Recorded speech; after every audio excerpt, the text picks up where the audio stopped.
You want a tour? I mean, as a disciple of the 90s teen movie, I would be offended if I didn't get one. Welcome to MsMojo, and today we're counting down our picks for the top 20 teen movie tropes that gave us unrealistic expectations of high school. I want John Cusack holding a boombox outside my window.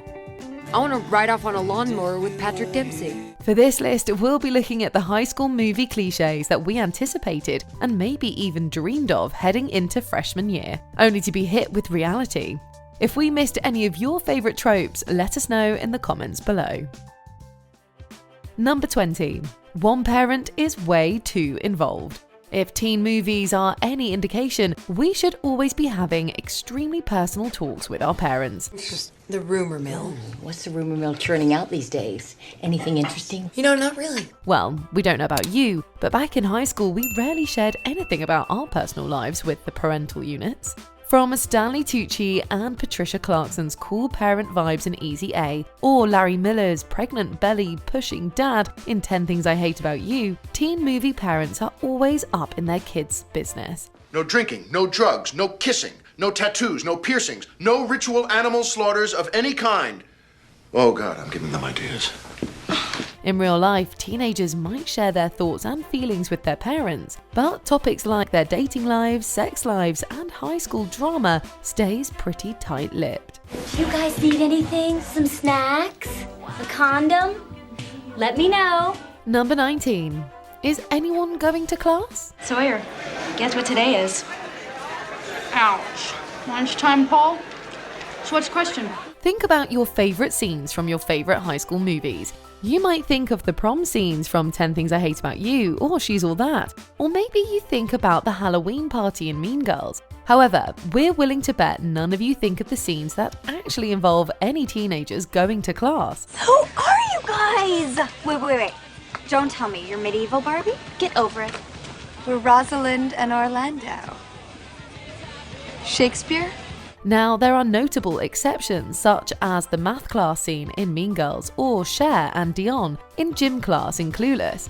But let's face it, class is probably the most boring part of high school, so it makes sense it's not a focus. However, the lack of class had us all believing we would be hanging on the quad much more than we did.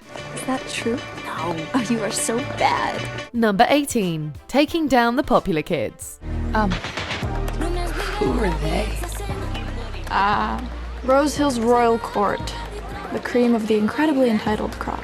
In high school in real life, there are definitely cliques to contend with. And sure, sometimes cliques involve the popular kids, and sometimes those popular kids can be jerks.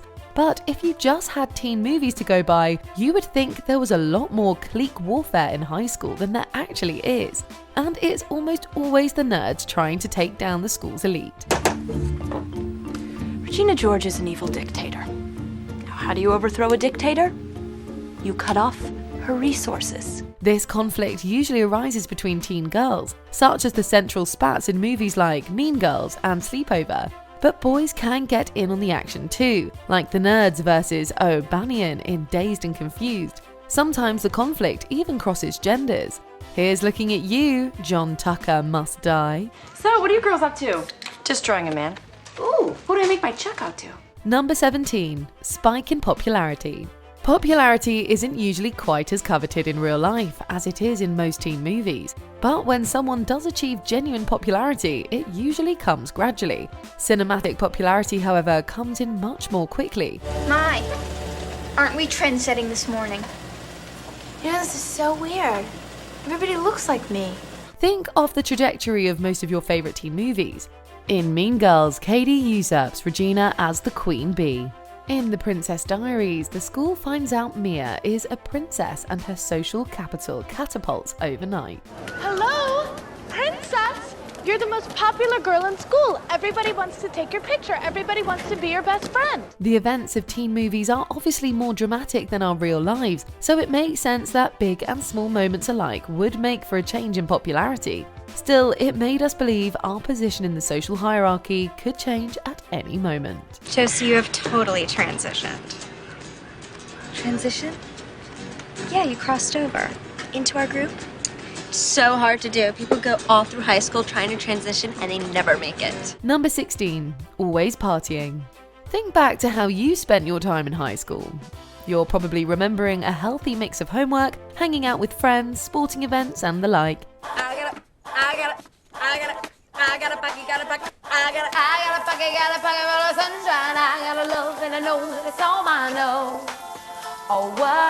We're also willing to bet there are a couple of memories where you were doing something you most likely weren't supposed to be doing. Whether that be drugs or alcohol, we're not so naive as to think teenagers don't indulge sometimes. It is one thing to spark up a doobie and get laced at parties, but it is quite another to be fried all day. Do you see the distinction? Yeah. But if movies like Dazed and Confused or Booksmart are anything to go by, teenagers spend anywhere from 80 to 100% of their time with illegal substances. High school in real life, however, is a lot less wild than that. Okay, we've broken a lot of rules. 1, we have fake IDs. Fake college IDs so we can get into their 24-hour library. Number 15, the outcasts. In every teen movie, the cliches of cliques rear their ugly heads. One of the most reliable of all cliques, however, is the outcasts. It's the bitches of Eastwick. What? Yeah, whatever you do, stay away from them. The outcasts are different from the nerds. They're not necessarily into school or any other particular thing. They just don't fit in with anybody else. Mean Girls portrays this beautifully with its famous cafeteria map. But the outcasts also make appearances in movies like The Craft and Superbad. Maybe most famously, the outcast makes an important appearance in The Breakfast Club. Alison Reynolds will love you and your head shake forever. A lot? Tons. Is that why you're here today? Number 14. Senior year is the year. Well, here we are again. Yeah, but this time we're seniors. And we're gonna rule the school. Look, we know that senior year is an important part of any kid's high school trajectory. It's your last year before college, so it's definitely going to leave its mark no matter what.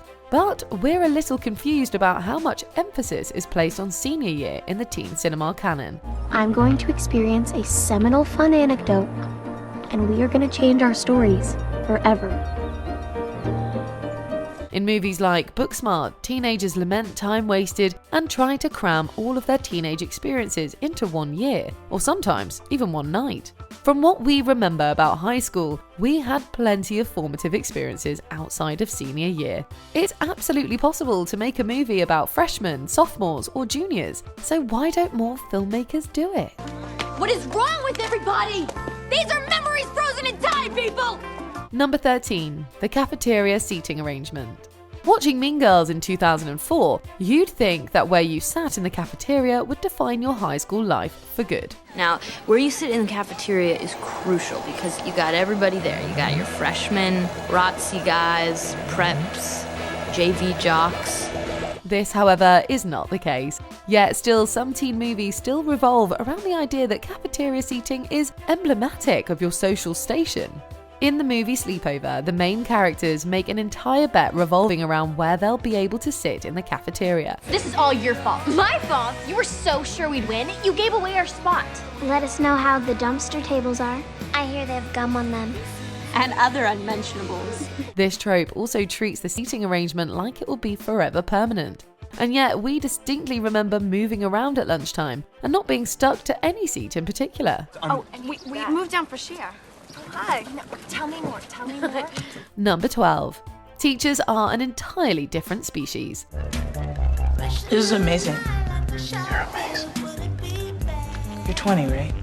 We all had teachers who we loved and admired in high school. There are certainly many teachers who make an impact on their students, and we don't mean to diminish that. But the thing that teen movies appear to forget is most teachers fall pretty middle of the road. Personality-wise, they're not obsessed with their students, and they're certainly not out to get them. All right, not that I give a damn, but how was everybody's weekend? Oh, I don't know. Maybe we should ask Kat. Unless you kick the crap out of your dumb butt, I don't want to hear about it. But from Ferris Bueller's very first phone call begging off sick for the day, teachers in high school movies usually have extremely strong personalities. Whether it's Ed Rooney vowing vengeance on a kid for faking sick, or Miss Fine literally going to a high school party and hooking up with a student, movie teachers are simply a different species. Sometimes older people make jokes. My Nana takes her wig off when she's drunk. Your Nana and I have that in common. Number 11. Larger-than-life jerks. High schoolers can be especially cruel. That's probably true. How many of you have ever felt personally victimized by Regina George?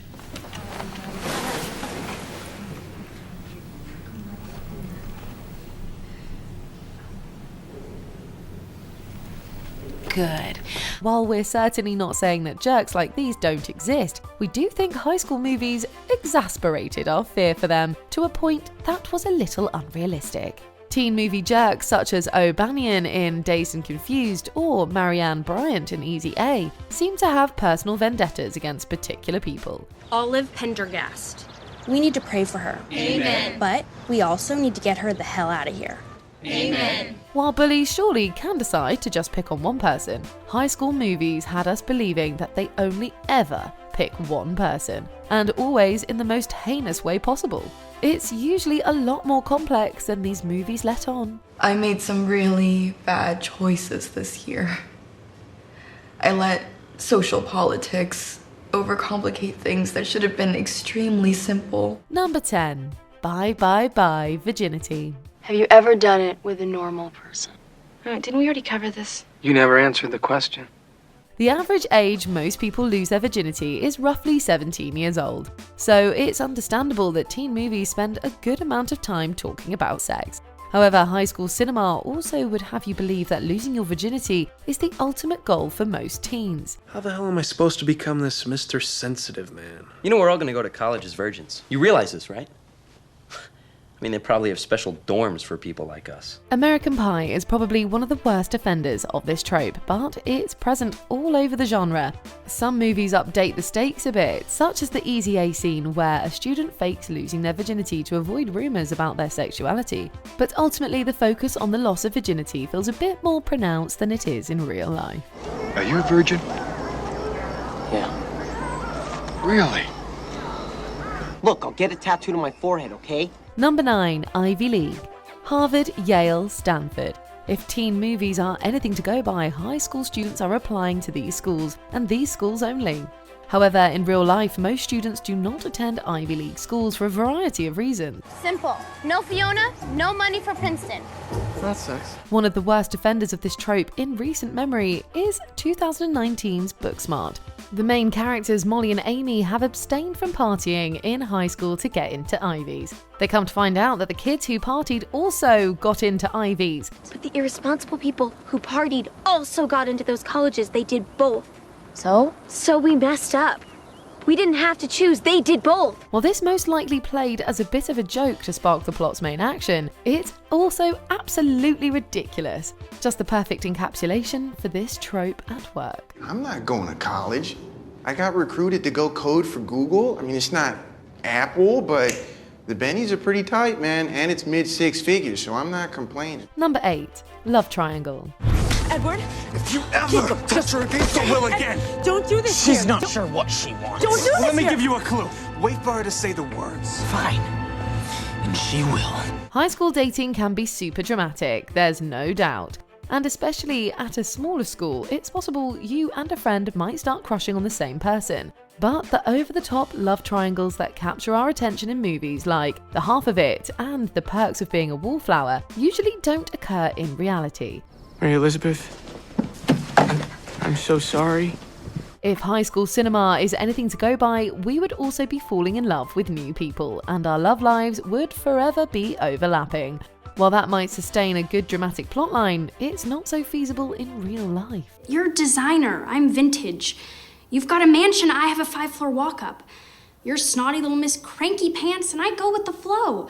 So why would you ever think for 1 second that I'd ever have the same taste in guys? Number 7. The Big Proclamation. High schoolers aren't necessarily the most verbose or emotionally resonant people in the world. We live across the street from each other and stuff, and I know, like, in 4 days, I'm sure there's proms like in 4 days. Oh my God. You're not asking me to prom, are you? Promposals aside, they don't tend to make grand proclamations of love or wax poetic about life, at least in real life. In movies, however, it's a different story. I hate it when you're not around and the fact that you didn't call. But mostly I hate the way I don't hate you. Not even close. Not even a little bit. Not even at all. In our favourite teen films, we've seen a musical performance for the ages that involves a marching band. We've seen a lovelorn teen apologise by stuffing Tic Tacs into a mailbox. We've seen a spring fling queen break her crown in parts to share it with everyone. And we've seen so much more. Why aren't these wonderful dramatics happening in real life? Things sure would be greater if they were. I want my life to be like an 80s movie. Preferably one with a really awesome musical number, for no apparent reason. But no, John Hughes did not direct my life. Number 6. Actors who aren't actually teens. Remember watching your favourite teen movies and television shows as a kid and thinking how much older you'd look when you were finally a teenager? Then do you remember finally getting to high school and realising that you look nothing like the kids you saw on television? That's because none of those teenagers were actually teens. You goody goodies are too much for me. I'm gonna get my kicks when I'm still young enough to get them. Let's go through some examples, shall we? In Grease, Stockard Channing was 33. In Bring It On, Gabrielle Union was 28. And in Ferris Bueller's Day Off, Alan Ruck was 30. No, I think I owe you an apology, sir. Well, I should say you do. Well, I think you should be sorry, for Christ's sake. The list goes on and on. The trend of having older actors play teens has started to die down a bit, but it's definitely one that gave us unrealistic expectations. Well, as always, this is as good as it's gonna get. Number 5. Everyone is in a relationship. So many of us made it to high school thinking we would finally have the chance to start dating. But while everyone always seemed to have a significant other in high school movies, that wasn't exactly the way real life turned out. I am the only girl in school who's not dating. Oh, no, you're not. Your sister doesn't date. And I don't intend to. And why is that again? Have you seen the unwashed miscreants that go to that school? In real life, you might have a couple of important relationships throughout your high school years. In movies, however, the characters are always dating around. If they break up with one person, they're hopping over to the next immediately. If you make the decision to date a high school boy, they are the only acceptable ones. Share which one of them's your boyfriend. As if. No one is really ever single, unless, of course, it's plot point, and the person is going to end up with someone in the end. It's not every day you find a girl who'll flash someone to get you out of detention. Oh, God. Number 4. New Kid in Town. Oh my god. It's like first grade all over again. You're the shiny new toy. Some of us might remember the experience of having a new kid come to school, especially if our schools were very small. But if you went to a large high school, you probably weren't all that obsessed with a new presence in class. So why is it that in every high school movie, the new kid is immediately the thing that everyone and their mother is talking about? That new girl moved here from Africa. I saw Katie Heron wearing army pants and flip-flops, so I bought army pants and flip-flops. That Katie girl is hot. She might even be hotter than Regina George. Movies like She's the Man and Mean Girls show us that the whole high school atmosphere revolves around the idea of the new kid. Even in movies like John Tucker Must Die, where the new kid starts out fairly anonymous, she still ends up pushing the narrative of the whole school. And the girl who made John Tucker fall in love? Well, she's a legend. Number 3. The makeover for the nerdy girl. No. Oh, come on, let us. Cher's main thrill in life is a makeover, okay? It gives her a sense of control in a world full of chaos. Please. Sure. Why not? On to one of our problematic faves. Makeovers are an essential part of any teen movie, particularly if that teen movie centers around a nerdy girl. The makeover montage always takes the main character, willing or not, from a frumpy nerd to certified hottie. Sometimes this process involves nothing more than removing the girl's glasses and running a brush through her hair. But while this particular trope shows up over and over again in teenage cinema, we can't think of one instance of it happening in real life. Have you ever considered a new look? I mean, seriously, you could have some definite potential buried under all this hostility. I'm not hostile. I'm annoyed. These movies had us believing that makeovers were an essential part of the high school ecosystem. Well, we're still waiting on ours. All I'm asking you to do is disassociate from your body and be someone you're not, so these popular kids will invite you to be in their group. Are you in therapy? God, no. Why? Number 2. The nerd and the jock. Makeovers might be one of the most unrealistic tropes in the high school cinema canon, but what they often lead to is even more unrealistic. More often than not in teen movies, kids are looking to date outside of their social circle. The best example of this phenomenon is the union of the nerd and the jock from She's All That, to A Walk to Remember, even to more modern entries like To All the Boys I've Loved Before. Nerds and jocks are always coming together in romantic bliss. We may love to see this happen in movies, but we must admit it doesn't happen that often in real life. Kids, no matter what clique they belong to, usually date within that circle.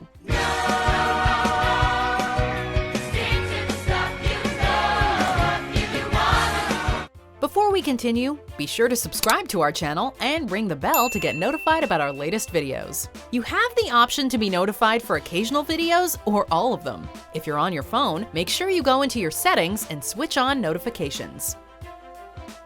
Number 1. The Party. Hey, I'm having a small get-together at my house tomorrow night. Is Regina going? No, do you think I'm an idiot? No, it's just gonna be a few cool people and you better be one of them, biatch. Now, we all went to parties in high school, but in teen movies, parties are a whole different animal. Because there are parties, and then there's the party. Are you kidding? No way. We only have one night left to have studied and partied in high school. Otherwise, we're just gonna be the girls that missed out. So many parties in teen cinema canon are billed as the moment where things get wild. Sometimes it's a movie like Superbad, where our main characters are jonesing to prove themselves at a big high school bash. Or sometimes it's a movie like Project X, where the whole point of the movie literally is to throw the wildest party around. However it's used, the party is an essential part of teen movies. And yet, we've never been to a party even close to that level of crazy. This is the greatest night of my life!